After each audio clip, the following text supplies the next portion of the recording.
Hello student, my name is Neha Arora and हम इस video में डिस्कस करने वाले हैं क्वांट सेक्शन के कुछ क्वेश्चंस जो हमारी यूपीएससी ईपीएफओ एग्जाम के लिए काफी इंपॉर्टेंट है। तो देखते हैं, हमारा फर्स्ट क्वेश्चन है। First question is 235 is added to 4p7, then result becomes is 6q2 and 6q2 is divisible by 3. What is the largest possible value of p? हमें यहाँ पे क्या दिया गया, एक नंबर है 235, ठीक है। इसमें क्या ऐड किया जा रहा है, 4p7, ठीक है। 4p7 भी एक वैल्यू है, यानी एक नंबर है, ठीक है। पर यहाँ पर p इज वेरिएबल, वेरिएबल का यूज किया गया, यानी p एक डिजिट होगी, ठीक है, जिसकी वैल्यू हमें फाइंड करनी है कहीं ना कहीं, ठीक है। Then result becomes is 6q2 और इन दोनों का एडिशन जो है ना वो 6q2 है और 6q2 के लिए कंडीशन दी है, जो 6q2 है ना वो है क्या है, 3 से कंप्लीटली डिविजिबल है। तो हमें 3 का डिवाइड का रूल हमें क्लियर पता है। अब यहाँ पर पॉइंट देखेंगे, अगर 235 में 4p7 ऐड किया जाता है तो 5 में अगर हम 7 ऐड कर दें तो 12 और यहाँ 12 का 2 है, यानी 1 कैरी फॉरवर्ड हुई होगी, ठीक है। अब 1 कैरी फॉरवर्ड हुई होगी तो 1 प्लस 3, तो यहाँ 1 प्लस 3 इज 4, 4 प्लस p की वैल्यू बनती है हमारे पास q, तो q की वैल्यू हमारे पास क्या आती है, 4 प्लस में p किसके इक्विवेलेंट होगा, q के। अब आप कहेंगे मैम q की वैल्यू जो है वो आगे भी तो कैरी फॉरवर्ड होगी, तो नेक्स्ट पॉइंट समझिए कि 2 प्लस 4 इज 6 ही होता है, तो यानी हमारे पास 4 प्लस p की ऐसी वैल्यू है जिससे कोई आगे कैरी फॉरवर्ड नहीं हो। इसका रीजन है क्योंकि 2 प्लस 4 6 ही होता है, यहाँ पे 7 या 8 होता, ठीक है। तो यानी यहाँ से हमारे पास कोई कैरी फॉरवर्ड होके आती, यानी ये दोनों वैल्यू जो है ना, जो p की वैल्यू है वो क्या है, एक डिजिट है, और q भी क्या है, एक डिजिट है, यानी यहाँ पे 2 डिजिट नंबर नहीं है ये वैल्यू, ठीक है। p तो पॉसिबल ही नहीं है, पर q की अगर हम बात करें तो q भी 2 डिजिट नंबर नहीं है, ठीक है, यानी जो q की वैल्यू उसमें कोई कैरी फॉरवर्ड आगे नहीं हो रही है, ठीक है। अब पॉसिबल वैल्यू अगर हम देखें, p की वैल्यू अगर मैं 1 पुट करती हूँ तो 4 प्लस 1, q की वैल्यू क्या होगी, तो देखिए p की अगर मैं पॉसिबल वैल्यू क्या रखती हूँ 1, तो q की वैल्यू हमें कितनी मिलेगी, तो q की वैल्यू इज 5। अगर p की वैल्यू मैं पुट करती हूँ 2, ठीक है, तो 4 प्लस 2 इस q की वैल्यू क्या होगी, 6, ठीक है, एंड डिजिट के फॉर्म में ही, ठीक है। एंड थर्ड अगर हम करें तो p की वैल्यू अगर हम 3 पुट करते हैं तो q की value is 7। Next is p की वैल्यू 4 पुट करेंगे तो q की value is 8 and last p की वैल्यू 5 पुट करेंगे तो q की वैल्यू 9। अगर मैं p की वैल्यू 6 पुट करती हूँ तो पॉइंट समझना कि हमें q की वैल्यू 10 मिलेगी, जो पॉसिबिलिटी नहीं है। रीजन क्योंकि यहाँ से कोई कैरी फॉरवर्ड नहीं हुई है, 4 प्लस 2 6 ही होता है, कोई कैरी फॉरवर्ड हमारे पास मिड वाली टर्म से नहीं हुई है, ठीक है। तो यानी q की पॉसिबल वैल्यू हमारे पास क्या हो सकती है, 5 6 7 8 एंड 9, और p की पॉसिबल वैल्यू हमारे पास क्या हो सकती है, 1 2 3 4 एंड 5। अब देखिए हमारे पास एक कंडीशन दी है कि 6q2 जो है ना वो 3 से डिविजिबल है कंप्लीटली, तो अगर मैं q की वैल्यू 5 पुट करती हूँ, ठीक है, तो कंप्लीटली डिविजिबल है, तो डिवाइड का रूल क्या कहता है कि sum of the digit divided by 3, तो वही सेम वैल्यू क्या होगी हमारी, 3 से डिवाइड होगी। तो अगर हम इनके डिजिट का सम करें, 6 प्लस में q प्लस में 2, वो किससे डिवाइड होना चाहिए, कंप्लीटली 3 से डिवाइड होना चाहिए, यानी 8 प्लस q किससे डिवाइड होना चाहिए, 3 से कंप्लीटली डिवाइड होना चाहिए। अब q की वैल्यू अगर मैं 5 पुट करती हूँ फर्स्ट कंडीशन से, ठीक है, तो 8 प्लस 5 फर्स्ट कंडीशन से अगर मैं यहाँ पे पुट करती हूँ तो 8 प्लस 5 कितना होगा, 13, 13 कंप्लीटली डिवाइड 3 से नहीं होता है। नेक्स्ट अगर मैं 8 प्लस 6 करती हूँ तो 14, 14 भी डिवाइड नहीं होता 3 की टेबल में।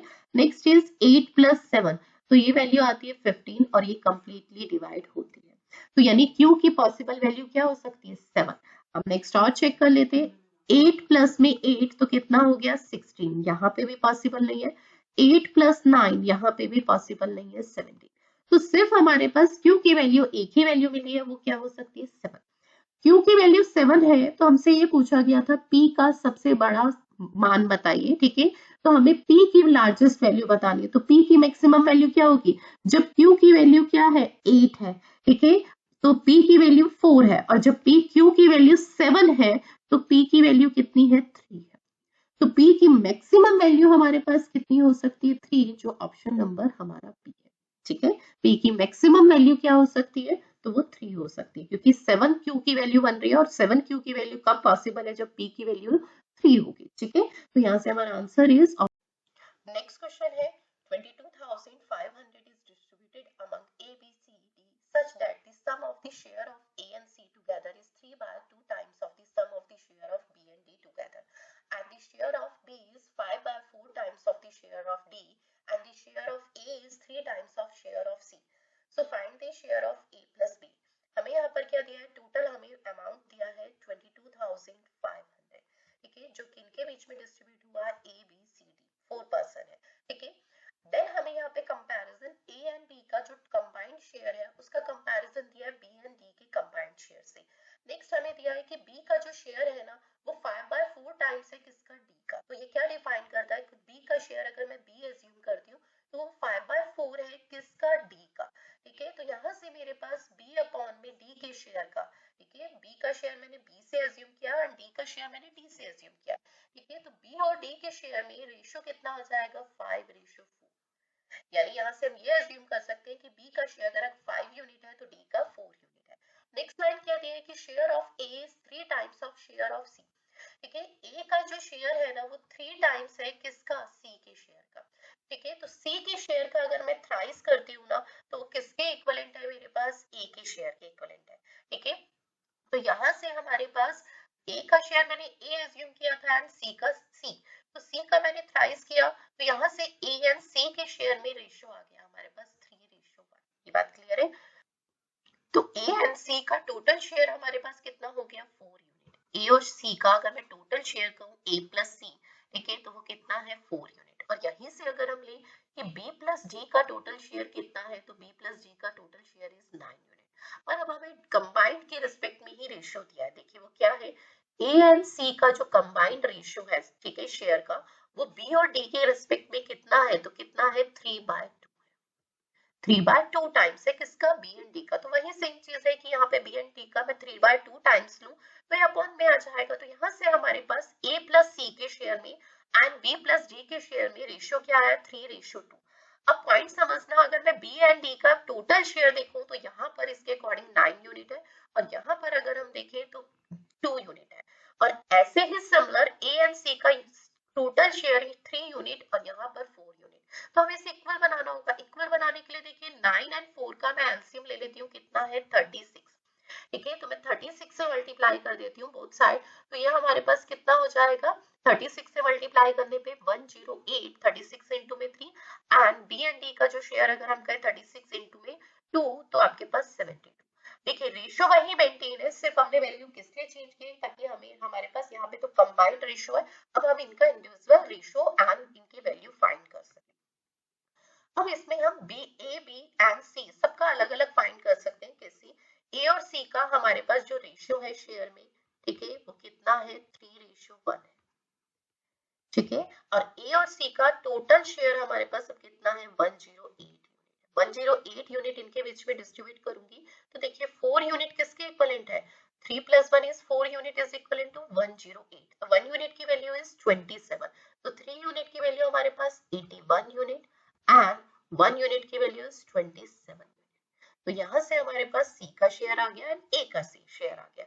ऐसे ही हम सिमिलर देखिए हमारे पास B एंड G के शेयर में रेशियो है 5:4 है, ठीक है। और इनका टोटल शेयर हमें कितना मिला है, 72 यूनिट, ठीक है। 9 यूनिट इज इक्वल टू 72, तो 1 यूनिट इज इक्वल टू 8, तो 5 यूनिट की वैल्यू हमारे पास कितनी आ जाएगी, 5 8 जा 40 एंड ये 32 यूनिट। तो यहाँ से B एंड D का शेयर आ गया 40 यूनिट एंड 32 यूनिट, ठीक है। हमसे अब A प्लस D का शेयर पूछा गया, ठीक है। A का कितना है, 81 एंड B का कितना है, 40 यूनिट, तो टोटल कितना हो गया, A और B का टोटल शेयर इज 121। हमें 121 यूनिट की वैल्यू फाइंड करनी है और टोटल हमें गिवन किसकी है, तो हमें A, B, C, D चारों का टोटल शेयर दिया है और वो कितना है, हमारे अकॉर्डिंग 108 + 72 इज 180 यूनिट, ठीक है। तो 180 यूनिट इन चारों पर्सन का टोटल शेयर है और 180 यूनिट की वैल्यू कितनी है, 22,500, ठीक है। तो यहाँ से 1 यूनिट की वैल्यू फाइंड कर लेंगे, तो 1 यूनिट की वैल्यू क्या आएगी, 22,000 डिवाइडेड बाय 180, ठीक है। तो जब इसे सिंप्लीफाई करेंगे तो ये हमारे पास कितना आएगा 125। ठीक है, 1 यूनिट की वैल्यू 125 रुपीज, तो हमें 120 यूनिट की वैल्यू फाइंड करनी है। तो 120 यूनिट की वैल्यू हम क्या कैसे फाइंड कर लेंगे? आपके पास फर्स्ट ऑप्शन इज 125 का स्क्वायर कर दीजिए, वो बहुत इजी है, उसमें से हम 4 डिडक्ट कर दें, 125 इंटू में 4। ठीक है, तो 125 का स्क्वायर करना सबको आता होगा क्योंकि 100 से अबव है। ठीक है, तो ये हमारे पास वैल्यू कितनी आ जाएगी 15,125। ठीक है, ये हमारे पास वैल्यू कितनी आ जाएगी 15,125 रुपीज, जो ऑप्शन नंबर फर्स्ट। चलिए नेक्स्ट क्वेश्चन है, सी इज 60% लेस एफिशिएंट देन ए। सी की जो एफिशिएंसी है ना वो 60% लेस है किससे? ए से। एंड ए एंड बी, देखिए तो यहाँ से अगर हम सी की एफिशिएंसी ले 60% लेस है, तो ए की एफिशिएंसी अगर हम 100 यूनिट एज्यूम करते हैं तो सी की एफिशिएंसी हमारे पास कितनी आ जाएगी? हम यहाँ एफिशिएंसी ले रहे हैं 60% लेस इज 40% हो जाएगा, 100 का 40% 40 यूनिट। तो इनकी एफिशिएंसी में अगर रेशियो देखें तो रेशियो क्या आएगा 2:5। अगर ए की एफिशिएंसी 5 यूनिट है तो सी की एफिशिएंसी 2 यूनिट है। नेक्स्ट लाइन है कि ए और बी मिलकर A and B together can finish a work in 16 days. A और बी किसी वर्क को 16 डेज में करते हैं and B and C together can do this work in 24 days. B और सी को मिलकर कितने टाइम में करते हैं? 24 डेज में। तो पहले हम क्या लेंगे? टिक एलसीएम इज 48 यूनिट, ये हमारे पास क्या है? Total work. एफिशिएंसी की बात करें तो A प्लस बी की combined efficiency 3 unit and B and C की कंबाइंड एफिशिएंसी 2 यूनिट। पर पॉइंट क्या है यहाँ पर? अगर मैं A की देखूं तो 5 और C की देखूं तो 2, यानी ये तो 7 है। और अगर यहाँ से हम कंपैरिजन करें तो हमारे पास ये वैल्यू क्या आएगी? डिफरेंस। ठीक है, A की हमारे पास ये है, और अगर मैं इन दोनों इक्वेशन की एफिशिएंसीज यहाँ से सब्ट्रैक्ट करती हूँ, A प्लस बी की एफिशिएंसी 3 यूनिट में से सब्ट्रैक्ट कर रहे हैं हम बी प्लस सी की एफिशिएंसी, ठीक है 2 यूनिट, तो कितना आता है 1 यूनिट। किसकी एफिशिएंसी में डिफरेंस है? ए माइनस सी की एफिशिएंसी में, क्योंकि बी से तो बी कैंसिल आउट हो जाएगा, तो ए माइनस सी की एफिशिएंसी में जो डिफरेंस है वो 1 यूनिट का है। पर अगर हम यहाँ देखें ए माइनस सी की एफिशिएंसी में जो डिफरेंस है वो 3 यूनिट का। तो ये अनइक्वल तो हो नहीं सकता, इक्वल है तो इक्वल बनाएंगे। 1 3 को तो 1 नहीं बना सकते, पर 1 को 3 बनाने के लिए इन सारी वैल्यूज को 3 से मल्टीप्लाई करेंगे। ठीक है, जो हमारा टोटल वर्क है उसमें भी 3 से मल्टीप्लाई होगी और इनकी इफिशिएंसी में भी 3 से मल्टीप्लाई होगी। ठीक है, अब देखिए हमारे पास जो इनकी इफिशिएंसी आएगी ना, तो यहाँ से हमारे पास ये कितनी हो जाएगी? 3 से मल्टीप्लाई करेंगे 9, और ये डिफरेंस अब कितना आ जाएगा? 3 यूनिट। ठीक है, तो यहाँ से अब क्लियर है कि जब डिफरेंस 3 यूनिट बन रहा है तो यानी हमारे पास ए और बी की टोटल एफिशिएंसी कितनी है? 9 यूनिट, जिसमें ए की कितनी है? 5। तो यहाँ से हमारे पास सबकी एफिशिएंसी आ गई। ए की कितनी है इसके अकॉर्डिंग? 5। ठीक है, क्योंकि हमने एक वही मेंटेन कर लिया इक्वल। एंड बी की एफिशिएंसी कितनी होगी? देखो ए प्लस बी की टोटल एफिशिएंसी इज 9। ठीक है, ए की 5 है तो बी की कितनी होगी? 4। और यही हम सेकंड में क्रॉस चेक कर सकते हैं। बी और सी की कंबाइंड एफिशिएंसी इज 6 यूनिट। 6 में बी की सी की एफिशिएंसी इज 2 यूनिट, तो बी की एफिशिएंसी 4। दोनों कंडीशन से हमारे पास सेम आएगी। ठीक है, तो एंड सी की एफिशिएंसी की अगर हम बात करें तो 2 यूनिट। ठीक है, सी की एफिशिएंसी इज 2 यूनिट। अब हमसे ये पूछा गया in how many days B can alone finish the work. B इस वर्क को अकेले कितने टाइम में करेगा? अब वर्क 48 यूनिट नहीं है, 48 इंटू में 3, और बी की पर डे की एफिशिएंसी इज 4 यूनिट, तो बी इस वर्क को अकेले कितने टाइम में करेगा? ठीक है, तो ये 12 इंटू में 3, ठीक है 36 डेज। ठीक है, इसमें से आप ऑप्शन करेक्ट कर लेंगे, आप एक टाइपिंग एरर है 36 डेज। ठीक है, ऑप्शन नंबर 4 36 डेज करेक्ट कर लीजिए इस ऑप्शन को। Next question is by selling an article for ₹2375, a man allowed 12.5% discount and earned 25% profit. If the article is sold 0% discount, what should be percentage profit? हमें यहाँ पे क्या दिया है? एक पर्सन है, किसी आर्टिकल को कितने में सेल करता है? 2375 रुपीज में। ठीक है, अगर वो 12.5% का डिस्काउंट देता है तो वो 25% का प्रॉफिट अर्न करता है। अगर वो डिस्काउंट 0% दे तो देखिए हमारे पास ना कॉस्ट प्राइस और एमआरपी में ना एक ही डायरेक्ट रिलेशन होता है, तो वो क्या होता है? 100 minus percentage discount and 100 plus percentage profit.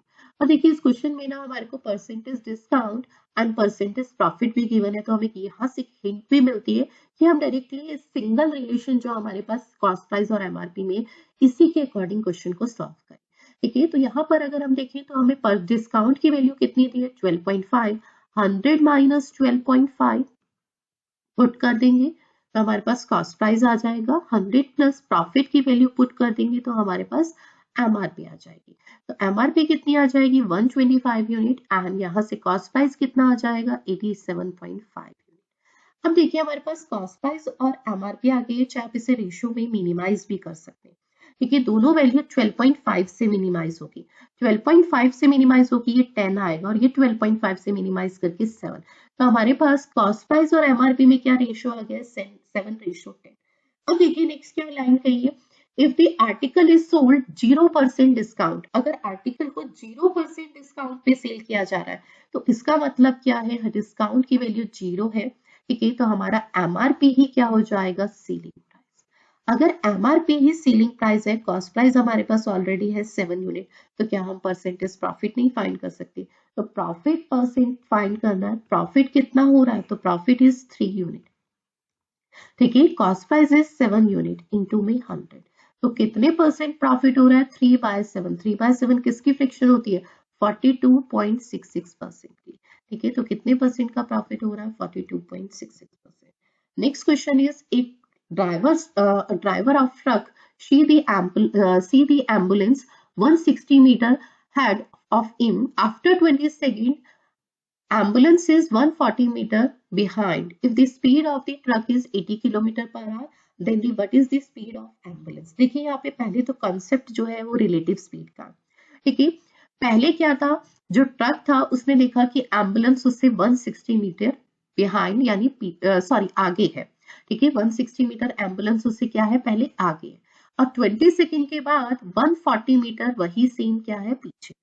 तो यानी फाइनली अगर हम इस 20 सेकेंड की टाइम ड्यूरेशन में देखें तो कितनी डिस्टेंस कवर हो रही है, जितनी वो क्या है एम्बुलेंस पहले आगे थी जितनी वो पीछे, यानी उसका सम। तो डिस्टेंस कितनी कवर हो रही है 160 metre and 140 metre is 300 metre, और कितने टाइम में 20 सेकेंड में। तो यहाँ से हमारे पास डिस्टेंस अपॉन में टाइम किसके इक्वलेंट होता है स्पीड, पर यहाँ पर हमारे पास ये रिलेटिव स्पीड आएगी। रीजन, क्योंकि दो ऑब्जेक्ट सेम ही डायरेक्शन में मूव कर रहे हैं, तो ये हमारे पास किसी एक ऑब्जेक्ट की स्पीड नहीं, रिलेटिव स्पीड आएगी। और जब दो ऑब्जेक्ट सेम डायरेक्शन में मूव करते हैं तो रिलेटिव स्पीड क्या होती है s1 माइनस s2। देखिए, तो देखिए पहले हम यहाँ से रिलेटिव स्पीड फाइंड कर लेते हैं। ठीक है, 300 डिवाइडेड बाय 20, तो ये आपके पास 15 मीटर पर सेकेंड आ जाएगा। अब इसे हम किलोमीटर पर आवर में क्यों कन्वर्ट करेंगे, क्योंकि हमें ट्रक की जो स्पीड दी है वो किलोमीटर पर आवर में दी है। ठीक है, तो हम इसे कन्वर्ट कर लेते हैं 15 इंटू में 18/5। ठीक है, 18/5, 5 से इसे मिनिमाइज करेंगे 3, तो हमारे पास किलोमीटर पर आवर में कितनी आ जाएगी 54 किलोमीटर पर आवर। ठीक है, तो रिलेटिव स्पीड कितनी आ गई है हमारे पास 54। अब देखिए यहाँ पर हमें ट्रक की स्पीड दी है 80, सेकंड ऑब्जेक्ट की स्पीड हम x मान लेते हैं एंड रिलेटिव स्पीड हमारे पास कितनी है 54।